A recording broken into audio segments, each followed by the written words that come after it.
Good morning students. जैसा कि हम पढ़ रहे थे हमारे वायुमंडल या वायु में, जिसमें हमने तापमान कंप्लीट कर लिया था। तापमान के बारे में आपको बताया था मैंने कि जो तापमान है वो क्या होता है। जैसे सूर्य का प्रकाश आएगा, हमारी जो वायु है गर्म हो जाएगी और वायु में उपस्थित ताप को क्या कहते हैं? तापमान कहते हैं। ठीक है, इसके बारे में मैंने आपको बताया था कि जो तापमान है वो एक जैसा नहीं होता है, कहीं पर कम होता है, कहीं पर ज़्यादा होता है। ठीक है, जैसे पर्वत पहाड़ों में तापमान कम होता है, मैदानों में ज़्यादा होता है। इसके अलावा जैसे भूमध्य रेखा के आसपास तापमान ज़्यादा होता है, और बात करें अपन ध्रुवों की, ध्रुवों पे तापमान कम होता है। दिन में तापमान ज़्यादा होता है, रात में तापमान कम होता है। आज हम पढ़ने जा रहे हैं वायुदाब। देखिए, जो वायुदाब है वो क्या होता है। वायुदाब का मतलब ये होता है कि आपको मैंने बताया हमारे वायुमंडल में क्या होती है? गैसें होती है। क्या होती है?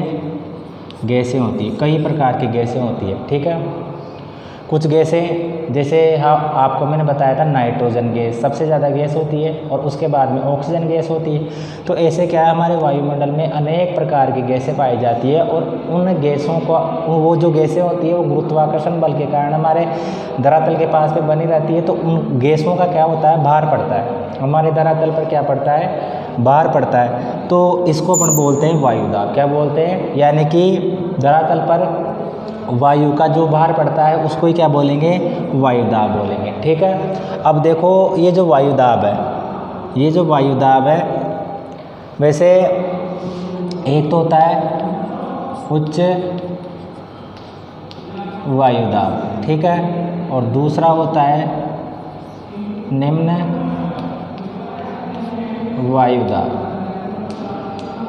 ठीक है, धरातल पर जो हवाओं का या जो गैसों का वजन पड़ता है उसको तो हमने क्या कहा? वायुदाब कहा। ठीक है, अब ये वायुदाब दो प्रकार का होता है, एक होता है उच्च वायुदाब और एक होता है निम्न वायुदाब। ठीक है, उच्च वायुदाब किसे कहेंगे? जहाँ पर भार ज़्यादा रहेगा वहाँ पर उच्च वायुदाब रहेगा, और जहाँ पर भार कम रहेगा वहाँ पर निम्न वायुदाब रहेगा। यानी कि हवाओं का वजन जहाँ पर ज़्यादा पड़ रहा है वो तो उच्च हो जाएगा, और जहाँ पर कम पड़ रहा है वहाँ पर निम्न हो जाएगा। देखो, सूर्य का प्रकाश आता है, ठीक है, जैसे आपको मैंने बताया कि जो भूमध्य रेखा होती है, भूमध्य रेखा के आसपास तापमान ज़्यादा होता है।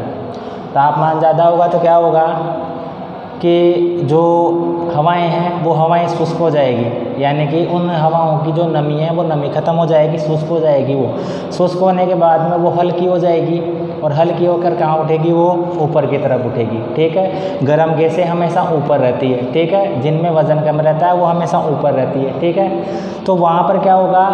धरातल पर क्या होगा कि जो वायुदाब है वो कम हो जाएगा, यानी कि वायुदाब वहाँ पर जो हवा का भार है वो कम पड़ रहा है। तो फिर क्या होगा कि वहाँ से जो हवाएं हैं, जो गैसें हैं, वो गर्म होकर ऊपर उठ गई। ठीक है, तो वहाँ पर तो कौन सा वायुदाब होगा? निम्न वायुदाब होगा। ठीक है, बात करते हैं हम ध्रुवों की, ठंडे स्थानों की, तो वहाँ पर क्या होता है? सूर्य का प्रकाश कम आता है। ठीक है, जो प्रकाश की जो तीव्रता होती है वो कम होती है, तो वहाँ पर जो हवाएं होती है उन हवाओं में वजन रहता है। ठीक है, यानी कि उनकी आर्द्रता, उनकी जो नमी है वो सूख नहीं पाती है, और उन हवाओं में क्या होता है? वजन होता है। जिन हवाओं में वजन होता है वो धरातल के आसपास बनी रहेगी, नीचे रहेगी। ठीक है, तो उन हवाओं का क्या होगा? वहाँ पर क्या पड़ेगा? भार पड़ेगा, जिसको अपन क्या बोलेंगे? उच्च वायुदाब। यानी कि कुछ स्थान ऐसे होते हैं जहाँ पर वायु का भार ज़्यादा होता है, उसको तो अपन उच्च वायुदाब कहते हैं। कुछ स्थान ऐसे होते हैं जहाँ पर वायु का भार क्या होता है? कम होता है, तो उसे हम निम्न वायुदाब कहते हैं। ठीक है, जैसे जैसे हम वायुमंडल से ऊपर की ओर, वायुमंडल में ऊपर की ओर जाते हैं तो जो गैसें हैं वो हल्की होती जाएगी, और हल्के होकर क्या करेगी? ऊपर उड़ जाएगी। अब देखो क्या होता है कि ये उच्च वायुदाब और ये निम्न वायुदाब होता है, इनके आधार पर क्या है कि हवा चलती है। क्या चलती है? हवा चलती है। निम्न वायुदाब होगा तो वहाँ पर हवा का जो भार है वो नहीं है, तो अब क्या होगा? जिस तरफ उच्च वायुदाब है वो उच्च वायुदाब क्या करेगा? उस निम्न वायुदाब को भरने के लिए क्या है? हवा चलेगी, यानी कि जो हवाएं चलती है वो उच्च वायुदाब से निम्न वायुदाब की ओर चलती है। जैसा आप सिंपल समझो, जैसे एक स्थान ये है, एक स्थान ये है, यहाँ पर निम्न है और यहाँ पर उच्च है। यहाँ पर निम्न वायुदाब रहेगा तो यहाँ पर प्रेशर कम रहेगा हवा का। तो अब क्या होगा, जो हवाएं हैं यहाँ पर उच्च वायु दाब है, तो ये इधर की तरफ दाब कम रहा, तो ये जो हवाएं हैं इस साइड चलेगी, ठीक है, ये इस साइड चलेगी और इसको बढ़ देगी, ठीक है।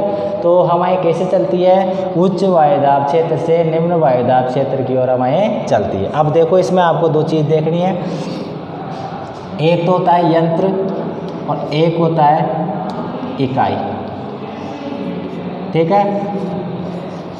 वायुदाब को मापने की जो इकाई है उसको बोलते हैं मिलीबार, ठीक है, उसको क्या बोलेंगे, मिलीबार। और जो यंत्र होता है उसको बोलते हैं बैरोमीटर, बैरोमीटर,